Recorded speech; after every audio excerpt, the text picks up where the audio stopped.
warm welcome to those of you who are joining us today for Communications Week.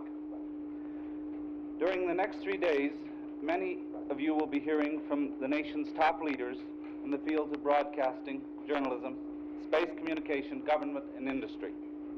These men and women will be discussing the challenges in the political, social, cultural, philosophical, and economic technological fields which our industry faces. In many ways, the descriptive term communications is rather imprecise. It lends itself to a much broader interpretation than we're attempting to apply during this 3-day observance. Our focus during the next 3 days will be on the mass media and the functions which they play within our national and world communities. Our concern is with the entire process of communication which takes place through the mass media. Not only what is the message being sent, but also how is it being received and what use is made of it. More and more we realize that as representatives of the various media, our thorough understanding of the information and the ideas which we present is not enough. We must understand equally well what the people who are receiving this are like, how they react to it, and what use they make of it. As an historian, I have always been intrigued with the stimulating utterances and writings of the great press lords such as Greeley, Dana, Godkin, and so on.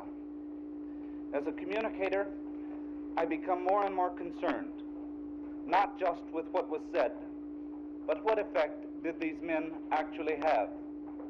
And as a historian, it's difficult to admit, but I sometimes wonder whether the press lords were as influential as we often think they were.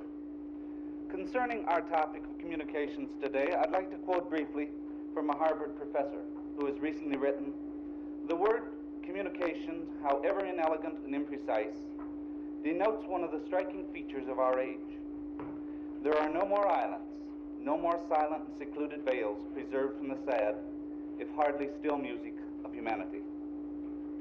The youngest among us may live to see the day when they will be catapulted to another planet to initiate Lilliputians to Shakespeare, Pascal, or Melville."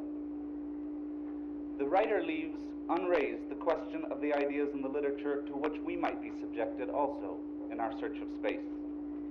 Or even a more basic question is implied. What will it mean to man if he finds that he is not alone in the universe? What impact will the knowledge which brings us have upon the inhabitants here on Earth? These questions are intriguing and were discussed in some detail during a 3-day conference here at the fair a few weeks ago, devoted entirely to the peaceful use of space. But as intriguing as these questions are, the most lasting impression which I received after attending that 3-day conference was the amazing gap which exists between that which is known in the scientific field and that which is understood by the general public. Or to put it another way, how great is the gap which exists between the scientists and the social scientists within our society.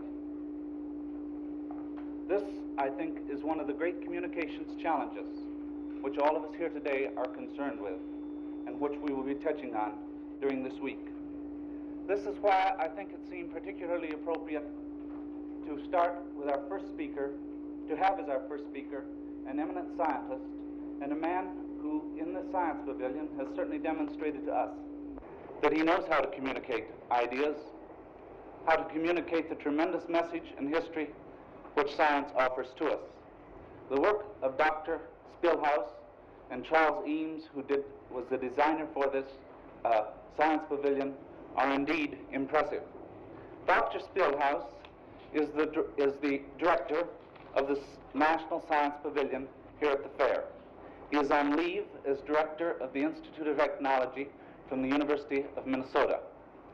And I might say that he has become quite a thorough Seattleite during the time he has been here. He is one of the lucky ones who lives on a houseboat. Dr. Spilhaus is a native of South Africa, did some of his educational work there, in England, and also in the United States. During the time he has been in the United States, he's been connected with at least 3 educational institutions: Massachusetts Institute of Technology, New York University, and then the University of Minnesota. To list the many accomplishments would take a good deal of time this afternoon. He has been an eminent scientist in the International Geophysical Year, but also he's concerned, and vitally concerned, with the communication of the scientific ideas to the general public. Recently, he has been appointed chairman of an scientific advisory committee, which has been set up by the American Newspaper Publishers Association. It seems to me an exceedingly vital step. At this time, I'd like to give you Dr. Athelstan Spilhaus.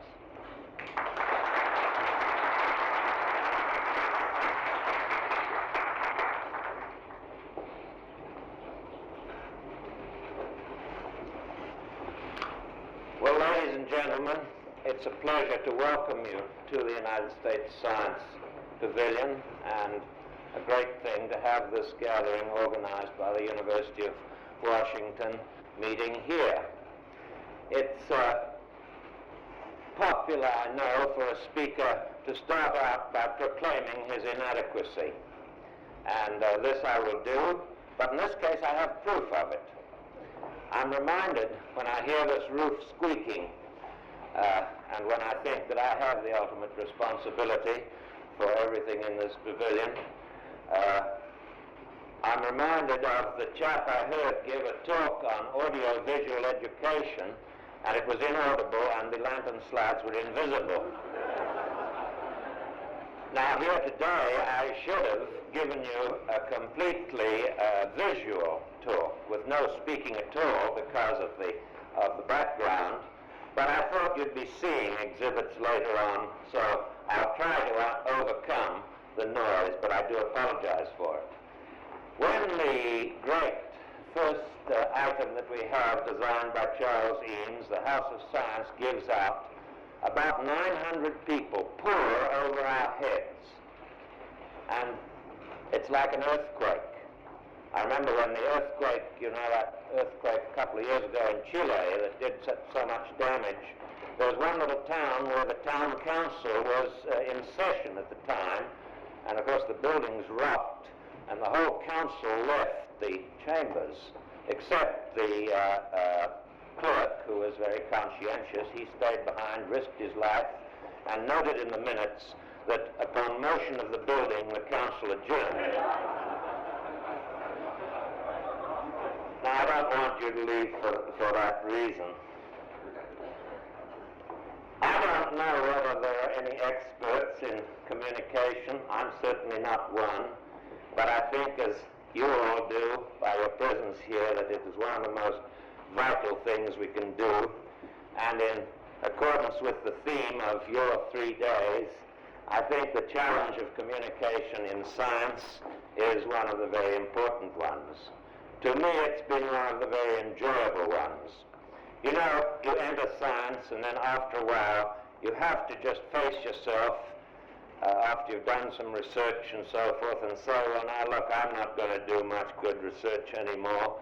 And so they put you out to pasture in the university as a dean, and then you've got to find something to do that's a little creative to keep you from going crazy, because as a dean you would do that otherwise. So I gradually drifted into the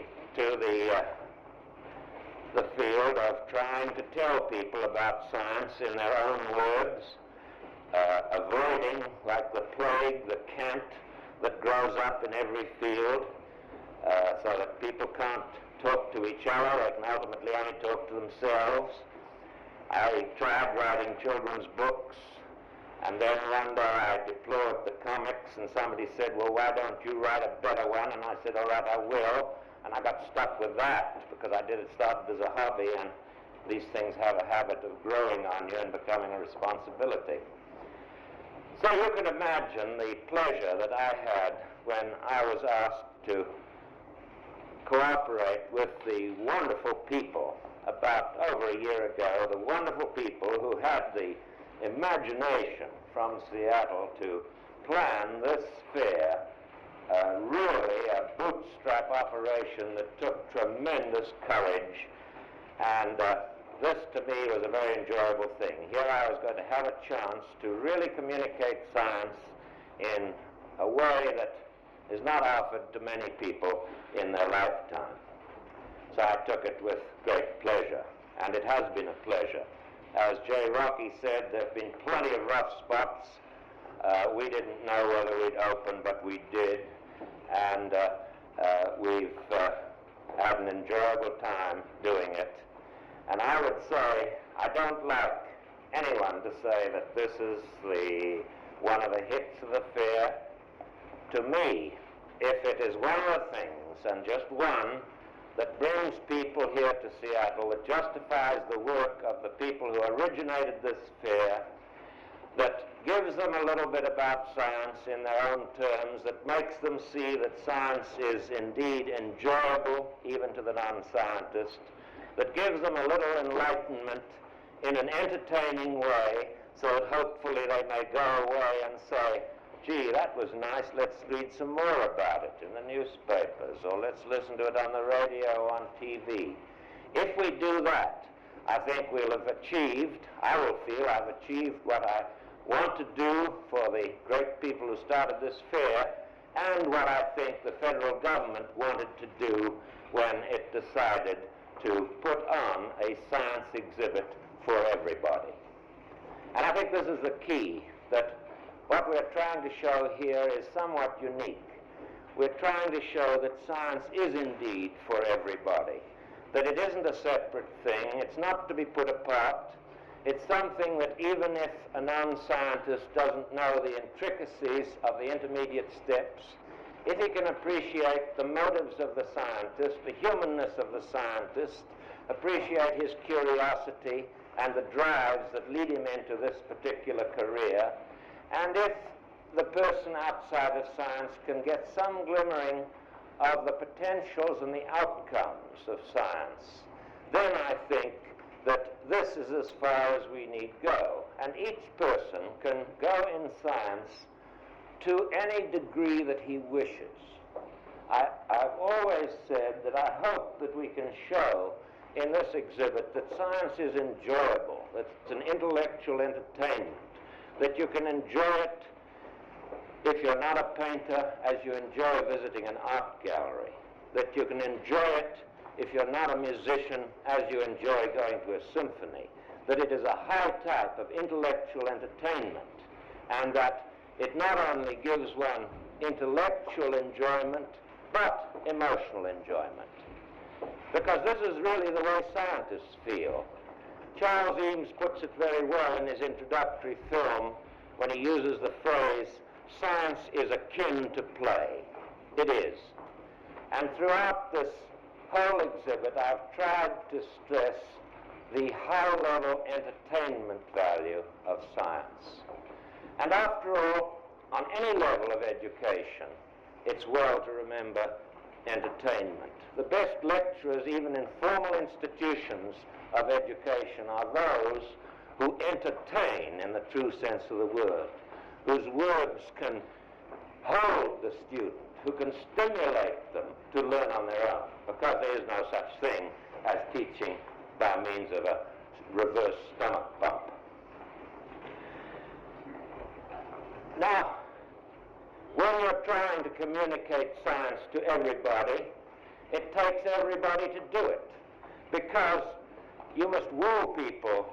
If they're not interested in science before they come here, then we must woo them to science through things that they already appreciate and enjoy. And this means that science must be presented to everybody in terms of art that they perhaps enjoy, good design, interesting engineering,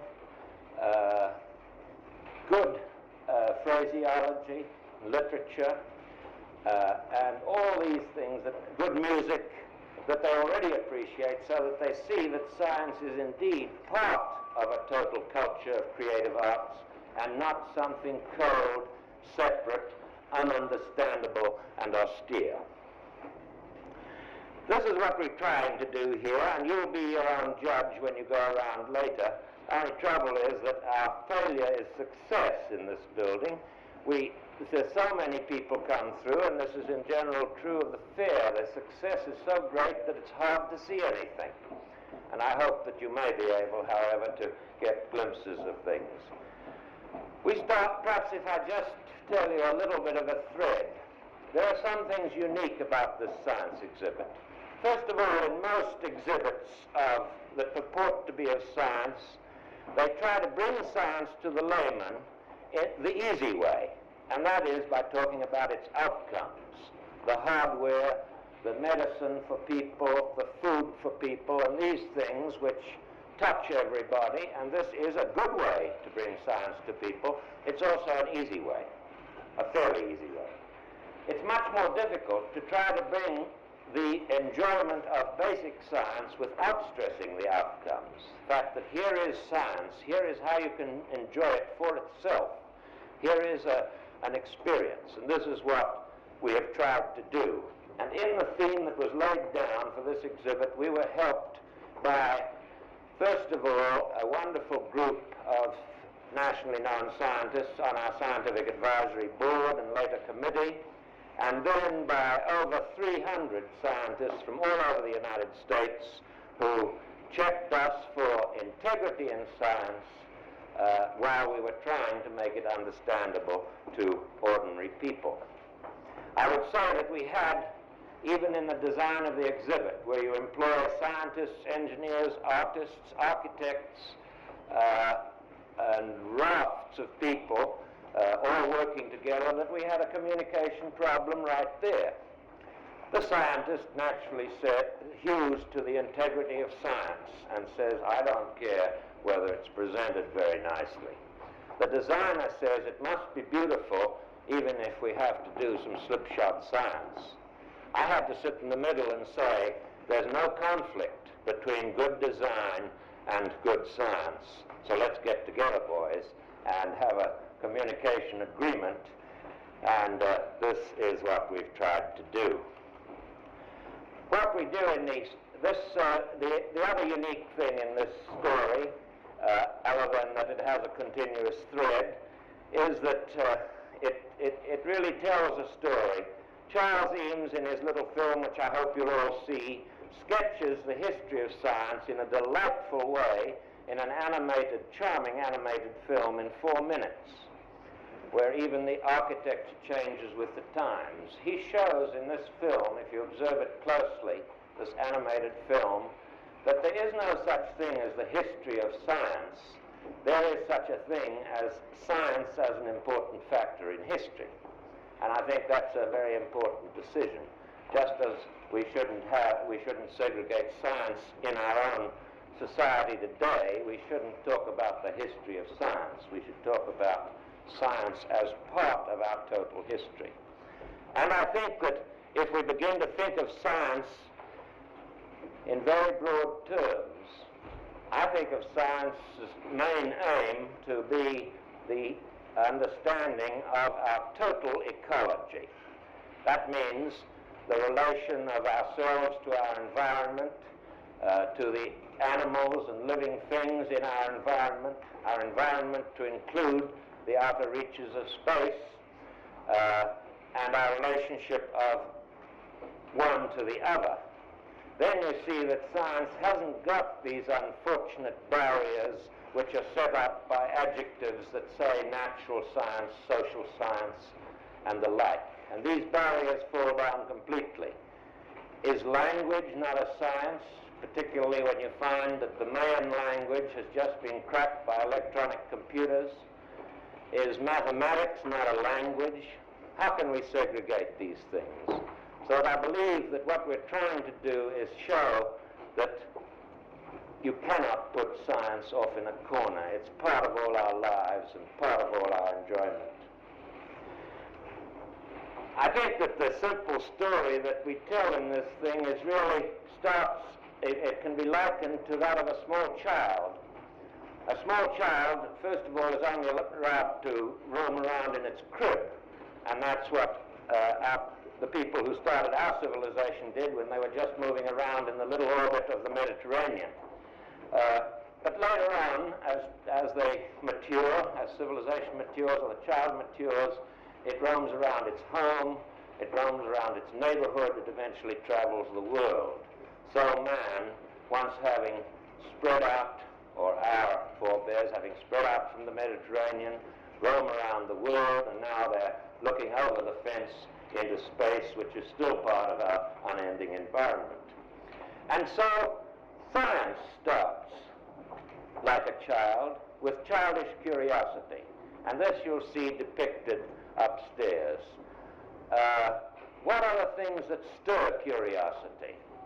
These are the things that you observe, the great phenomena of nature, the earthquakes, the volcanoes and things. These stir your curiosity, as well as the gentle things that give you life, the seasons, the budding of a tree in the spring, the soaring of a seagull, and such.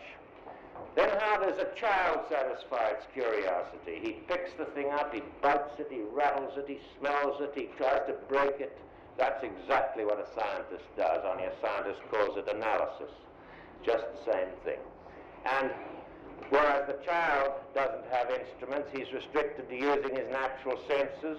That was how science began too. People used their natural senses as best they were to satisfy their curiosity about the phenomena of nature on which they wondered. But they found that their senses were sometimes inadequate. The eye only has a narrow window in the total electromagnetic spectrum. The ear, touch, and all your senses can deceive.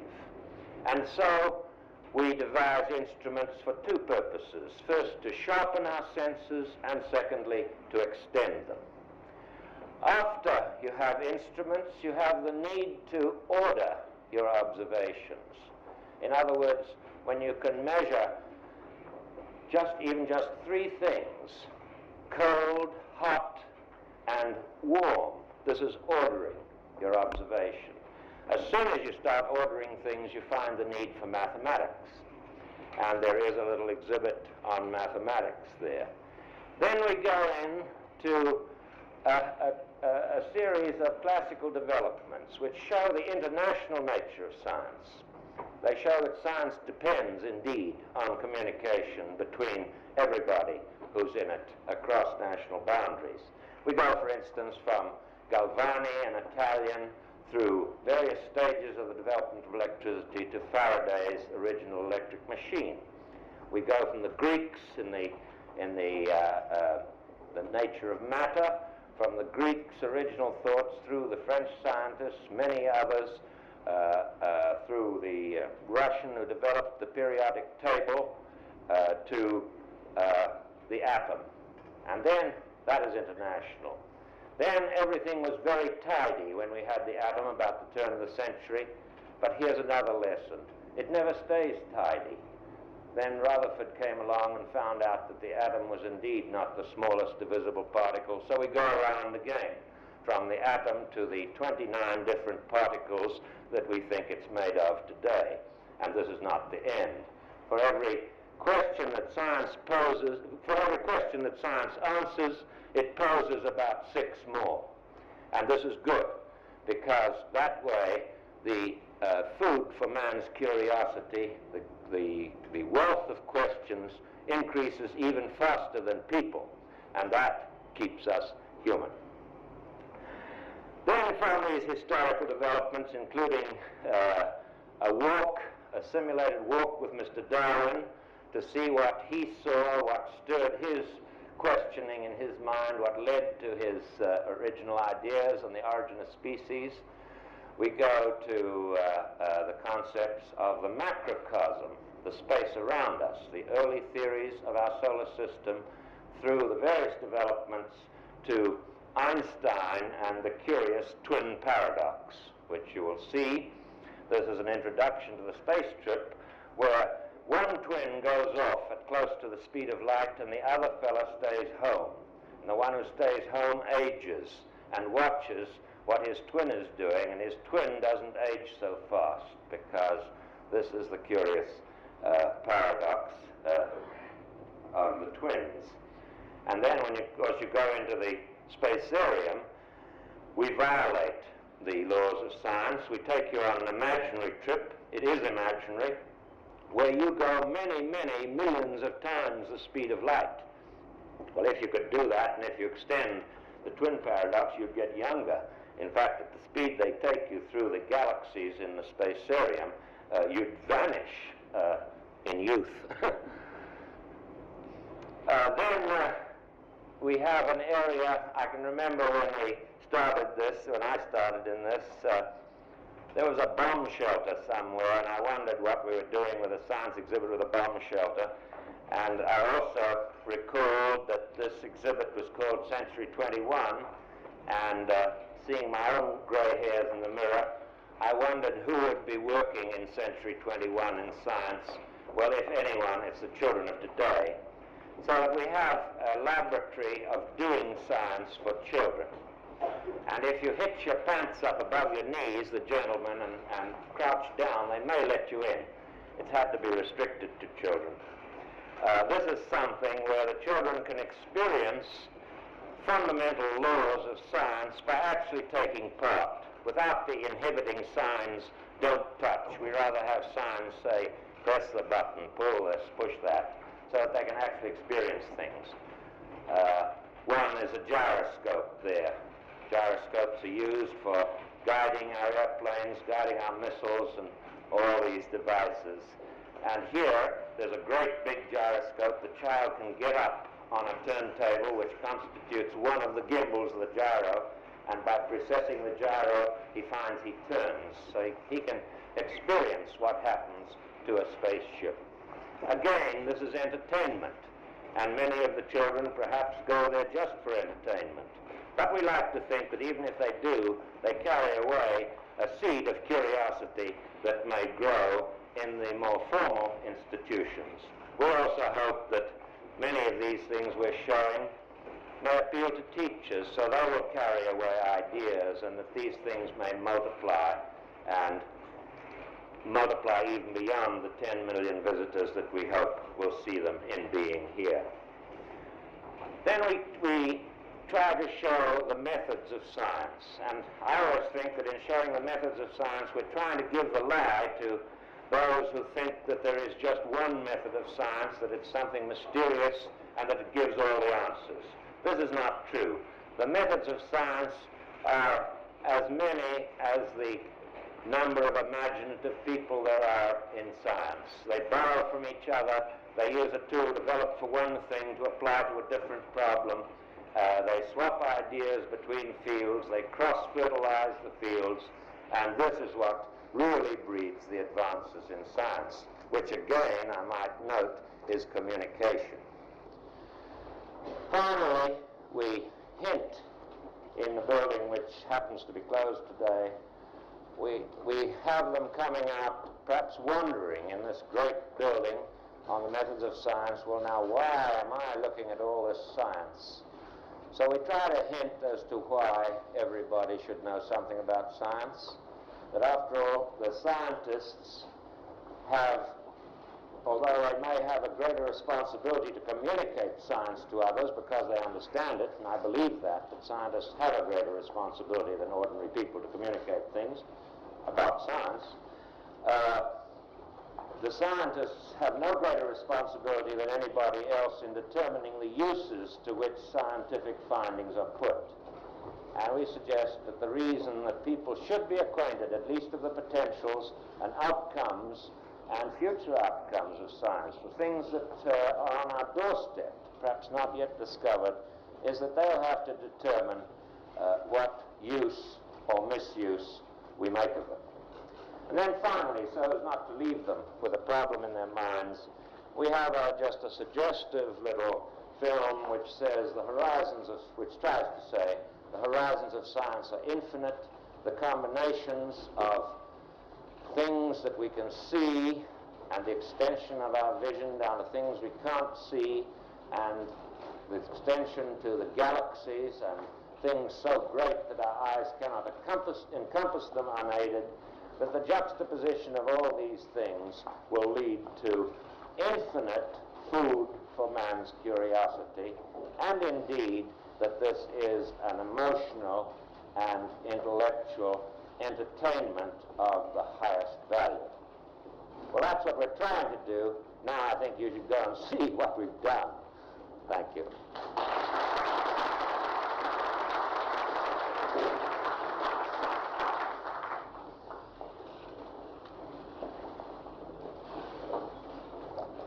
Thank you, Dr. Stillhouse.